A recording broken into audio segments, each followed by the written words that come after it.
Hi guys, so it's been quite some time since I last posted here on YouTube for a variety of reasons. As you know, I'm a school teacher and was very lucky that my show at the UK DFBA took place the weekend we finished school for 6.5 weeks in our summer holidays. So I was really lucky that after I had the joy of the show, finishing competing, and then looking forward to my video shoot that you'll see on my YouTube channel. I then had 6.5 weeks to enjoy doing various things and getting back into the gym, enjoying life again, spending time with family and friends, and just generally, getting back a degree of normality in my life. With that, there came some great experiences. I didn't want to waste my time. I didn't have any plans to go away on holiday during the summer, so I did plan to do some momentous things that I've done before, like climbing Ben Nevis, which I was able to do. I did that solo. Many visits to Krispy Kreme donuts through in Edinburgh, which I absolutely love. I also went snowboarding for the first time, not outside in the snow, but into at Braehead in Glasgow for my first lesson in that. I went segwaying, which was really interesting. You'll see these people in America that drive these motorised two-wheel machines. I did that as well for an experience which was really good. Finished off my tattoo. What else happened? I think that's pretty much it. So reverse dieting, reverse dieting went well. Obviously, I've been very strict with my intake of my macros post-show to ensure that I don't blow it. I obviously don't look as drawn in and gaunt as I did previously in the run-up to show. At the minute, I am 7 pounds above stage weight, which, to be honest, will probably drop another couple of pounds because I think I'm still holding water and glycogen from my refeed at the weekend. I'm continuing to have one cheat meal a week, which is unrestricted, and one double calorie meal from one of my other meals. My training and my nutrition is currently being overseen by former Mr Britain and soon to be Mr Britain again, Junior UK BFF Andy Scott. And yeah, everything was going fine. Went back to work a couple of weeks ago, and things were looking good until, and this is probably the reason why I want to post this video, and it's taken me a while probably to gather my thoughts about it. Not Friday, just past a week past on Friday, so coming up for 2 weeks ago, I finished my training as normal on Friday night. We did hamstrings and calves, Andy and I, and I left the gym. Must have left the gym about 20 past 8 or so, and that was after my first week back at work as well.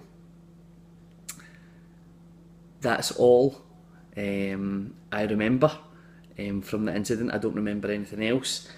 However, looking back and being in a more fortuitous position now, I know that I came home and I had myself a protein shake with some glutamine, let my dogs out, changed my shoes, and went to look to see what I was going to have as my post-workout meal, when I realised in my fridge I didn't have any salad. So I took my way down to the local co-op, which is literally only a 5-minute drive away from my flat. And yeah, when I was in the co-op, I had taken a seizure. Obviously I only know this now in retrospect. From my memory at present, I remember training on the Friday night, doing hamstrings and calves, and that's all I remember.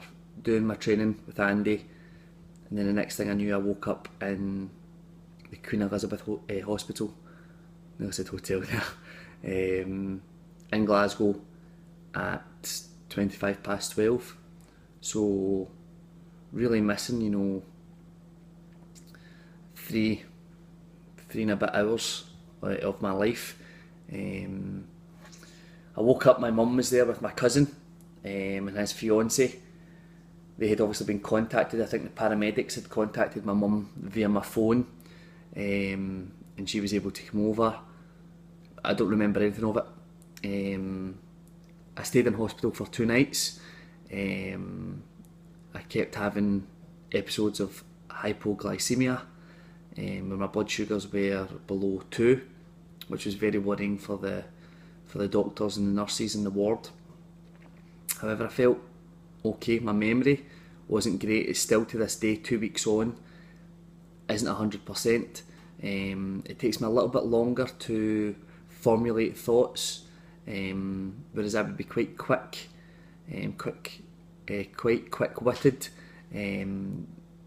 relatively good with my arithmetic mentally.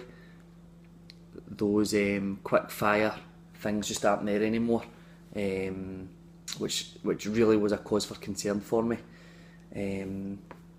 I went to see my GP last week with a list of questions which I actually had to write down, purely on the basis that I was worried that I would forget when I got there, because my memory's been so poor. And the GP was outstanding. He basically informed me that all the thoughts, the fears, the anxieties that I have are completely normal, and I shouldn't be overly distressed by it. I shouldn't be adding extra stress by going to work either. I just assumed that because physically I feel okay, I don't want to put any extra strain on myself. I need to watch what I'm doing. But he said there's absolutely no point in putting unnecessary stress on myself. My body has went through a high level of trauma, and at present I need to just relax, recuperate and rest.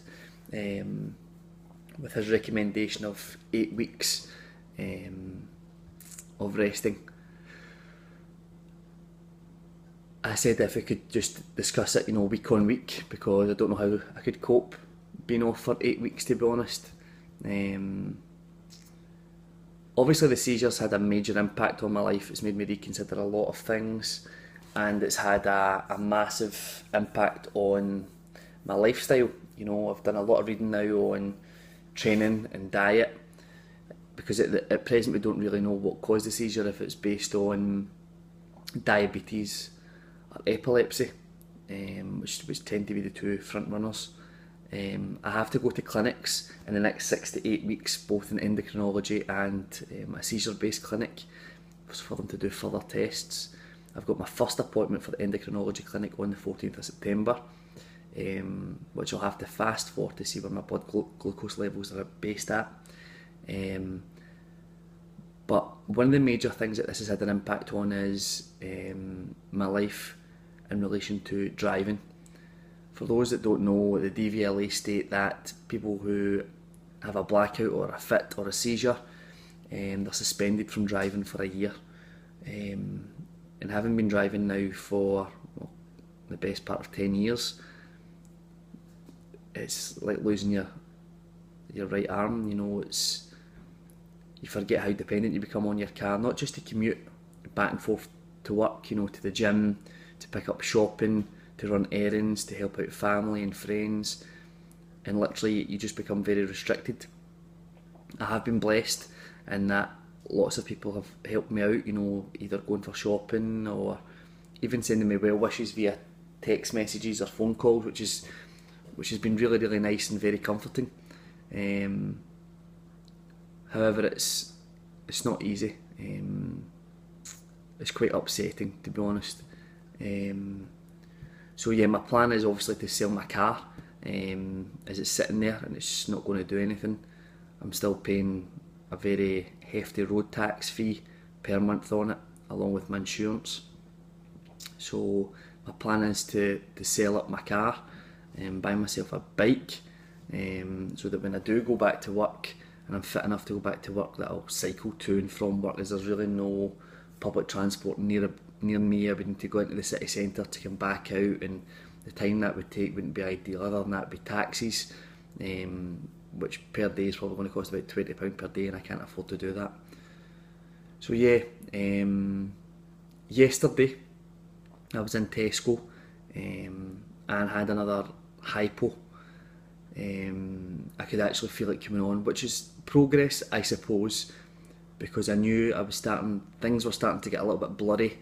I couldn't focus, I couldn't stand up straight, and I had to ask the person I was with if they could go and run and get me some sweets, So they ran and got me some wine gums, and I fired in maybe 8 wine gums and had a seat, and after about 5-10 minutes I started to regulate a wee bit more.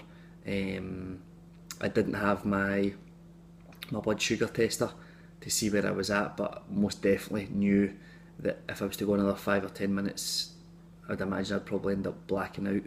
So yeah, not ideal. Not great for a budding bodybuilder either, when you have blood sugar crashes, but it's not going to deter me.